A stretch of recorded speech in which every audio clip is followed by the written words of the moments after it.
परसों इस वक्त साधुजनों होशंगाबाद में था। कार्यक्रम इस प्रकार से था, 8 को मुझे सुबह भोपाल पहुंचना था, शाम को वहां सत्संग था। कार्यक्रम के अनुसार अगले दिन मुझे होशंगाबाद ले जाना था। मेरी अपनी धारणा के अनुसार जहां उद्घाटन होता है या खुला सत्संग होता है, मेरी कोशिश होती है कि मैं वहां एक दिन पहले पहुंचूं। यहां ऐसा ना हो सका, लेकिन मन में खिन्नता थी। वे लोग बेचारे पीछे पीछे रहने वाले, अतएव जैसा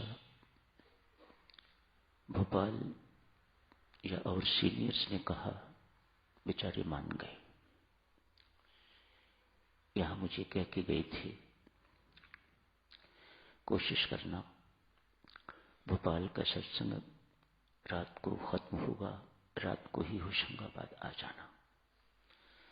हमारा बहुत मन है कि तू एक रात पहले होशंगाबाद आके रहे। मैंने उनको हाँ की। ऐसा ही अगर प्रबंध बन सके तो मैं पहुंचूंगा। मेरे जाने तक इन लोगों ने फैसला कर लिया हुआ था कि लेट हम होशंगाबाद नहीं ले जाएंगे। तो मैं जहां जाता हूं दिव्य सज्जनों उन्हीं के वश में होता हूं। मैं अपनी कोई से नहीं रखता।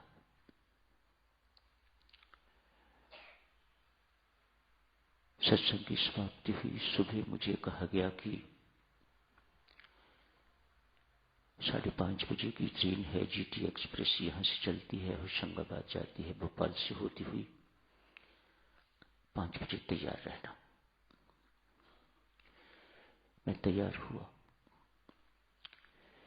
सूचना मिली गाड़ी 1.5 घंटा लेट है। 7 बजे पहुंचने का समय था। 8:30 बजे पहुंचूंगा, 9 बजे हवन शुरू हो जाएगा। मैं अच्छी तरह से किसी के दर्शन भी नहीं कर पाऊंगा।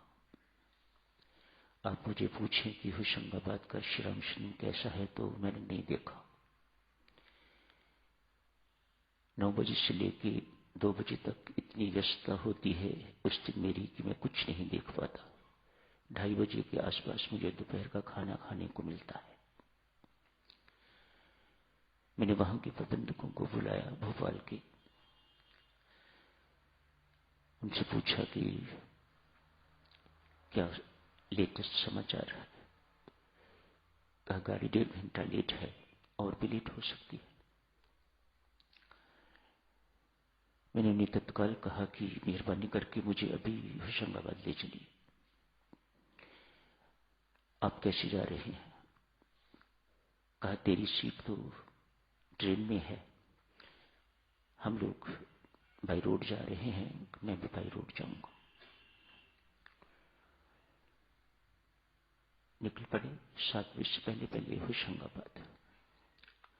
प्रोग्राम इसलिए बदला था कि रास्ते में सुबह सुबह ट्रकों का जाम लग जाता है, घंटों लगा रहता है, निकलना बहुत मुश्किल। 3-3 घंटे, 1.5 घंटे का रास्ता 3 घंटे 3.5 घंटे भी लग जाते हैं। तेरा वहां पहुंचना बहुत जरूरी है, इसलिए प्रोग्राम बदला था। परमेश्वर की कृपा निर्विघ्न 7 बजे से पहले पहले 7:30 बजे तक मैंने नाश्ता भी कर लिया था। मुझे ये भी होता है कि जहां जाना होता है, जहां ये कार्यक्रम होता है, चाहे वहीं जाके पीऊं या नाश्ता वहीं जाके करूं। परमेश्वर ने वो भी इच्छा पूरी की। जाते जाते ही उनको संदेश भी दिया था कि मेरा नाश्ता तैयार रखना, मैं वहीं आके करूंगा। काफी समय मिल गया पहले। 7:30 इस वक्त मैं होशंगाबाद में था। होशंगाबाद मध्य प्रदेश का एक जिला है, साधक जिला, नर्मदा नदी के किनारे स्थित। बहुत वर्ष पहले गया था तो भारी वर्षा थी। उनके पास कोई दीक्षा के लिए जगह नहीं थी और दीक्षा हजारों में। अतएव बहुत रात लेट तक दीक्षा होती रही। लोग कहीं हम बिना दीक्षा के जाने नहीं देंगे। मुझे बाहर आवाज सुनाई दे, कुछ भी हो, हम बिना दीक्षा लिए इसे जाने नहीं देंगे। यहां से हमें दीक्षा लेनी ही है। हम दूर दूर से आए हुए हैं। ये बाहर लोग बातें कर रहे थे, मैं अंदर कमरे में बैठा सुन रहा था ये बातें। बहुत रात लेट तक दीक्षा चली। देवियों, विश्वास करो, इतना कुछ होने के बावजूद भी जगह बहुत कम थी तो लोगों ने खड़े होकर दीक्षा ली। बैठने के लिए जगह नहीं थी। उसके बाद अभी जाना हुआ 9 दिसंबर को। इस बार ये बहुत समझदार हुए थे। बेशक पीछे रहने वाले लोग, लेकिन सरल, अति श्रद्धालु। जिन चीजों की परमात्मा कदर करता है वह उन सब में सरलता, पीछे पीछे रहना, निरभिमानता, श्रद्धा, ये परमात्मा को बहुत प्रिय है। वह सबके सब गुण उनमें। अतः परमात्मा का पूरा साथ उन्हें मिला। होशंगाबाद के इतिहास में ऐसा सत्संग पहले कभी नहीं हुआ, सदा स्मरणीय रहेगा। जहां परमात्मा का साथ, वहां सब कुछ शुभ, अति शुभ, श्रेष्ठ, श्रेष्ठतर, श्रेष्ठतम।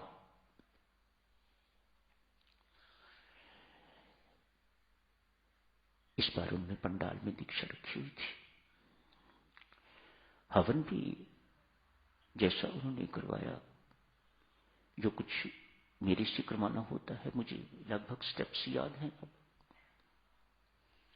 लेकिन वे उन स्टेप्स से कहीं ज्यादा आगे निकल गए हुए। जो कुछ उन्होंने करवाया आज तक पहले कभी मैंने नहीं देखा हुआ था। अपार हर्ष हुआ। अंदर तिलक लगवाने वाले पंडितों दीक्षित थे। सामान्यतः पंडित मुझ जैसे शूद्र से दीक्षा लेने में बहुत आनाकानी करते हैं। ये भी एक बड़प्पन की बात है। ये भी बहुत अच्छी बात है कि वहां पर जो अंदर तिलक लगाते हैं हॉल में, वे ब्राह्मण दीक्षित थे। अभी पूरी सूचना तो नहीं आई, लेकिन सुना है कि 1367 की दीक्षा हुई थी। पंडाल में रखी हुई थी दीक्षा। कोई बहुत प्रयत्न भी नहीं करने पड़ते, पर मेहनत तो फिर भी साधक करते हैं। और स्वामी जी महाराज वहीं भेजते हैं जहां मेहनत हो, जहां मेरी जरूरत हो, सैर करने के लिए नहीं। अमुक स्थान पर जा रहे हो, रास्ते में हमारे यहां होते जाओ। स्वामी जी महाराज डज नॉट परमिट नाउ। खत्म। जहां तेरी जरूरत होगी, जहां काम होगा, वहीं भेजूंगा और वहीं जाना। और मेरा काम है दीक्षा के लिए बैठना। सत्संग करना कराना तो जो वहां के साधक हैं उनका काम है। वे भी यदि मेरे ऊपर ही वे थोपते हैं तो ये स्वामी जी महाराज को सिस्टम पसंद नहीं है। अब हो गई ये बातचीत, बहुत वर्ष हो गए। जो काम करेगा, दीक्षा के लिए साधक तैयार करेगा, वही स्वामी जी महाराज मुझे भेजेंगे हर जगह।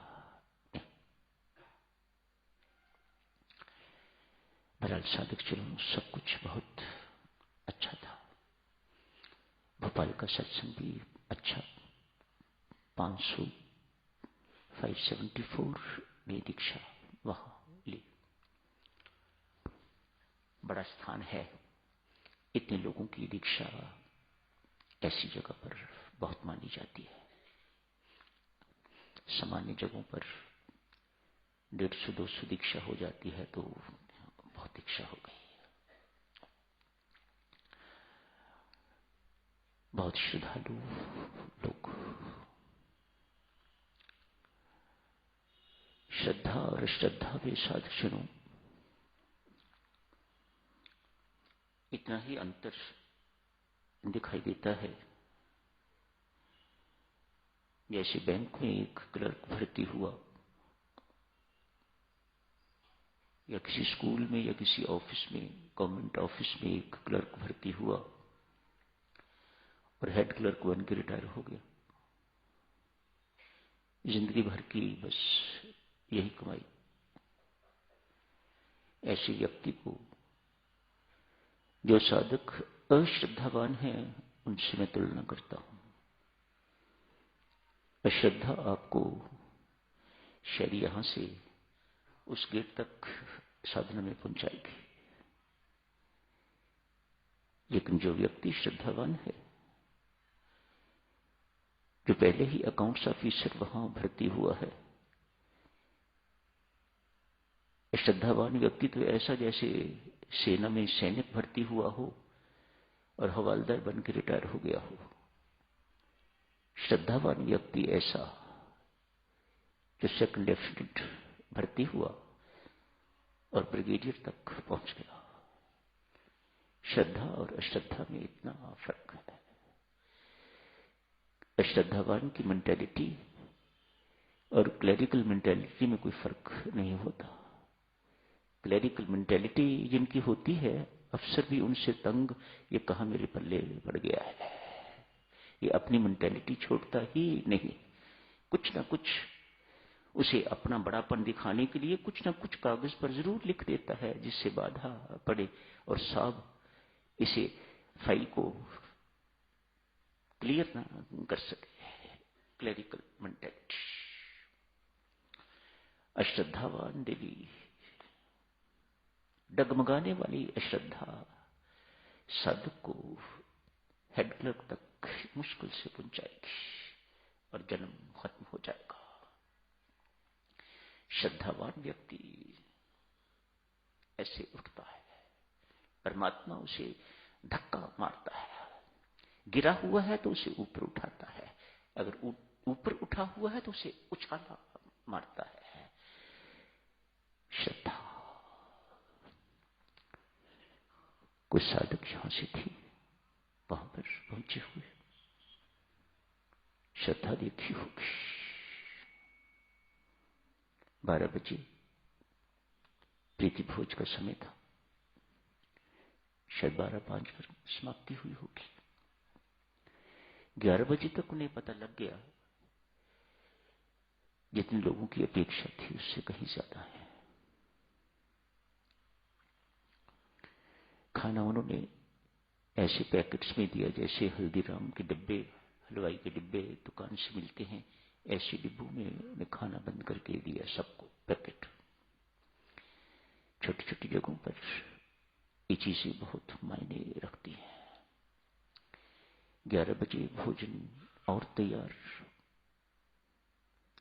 12 बजे तक पैकेट पूरे के पूरे तैयार थे। सुना है बच गए। सब कुछ बहुत सुंदर। यदि उनके लिए स्मरणीय है, मेमोरेबल, तो मेरे लिए भी मेमोरेबल सत्संग। तो समय हो गया है साधु जी ने यही समाप्त करने की इजाजत दे।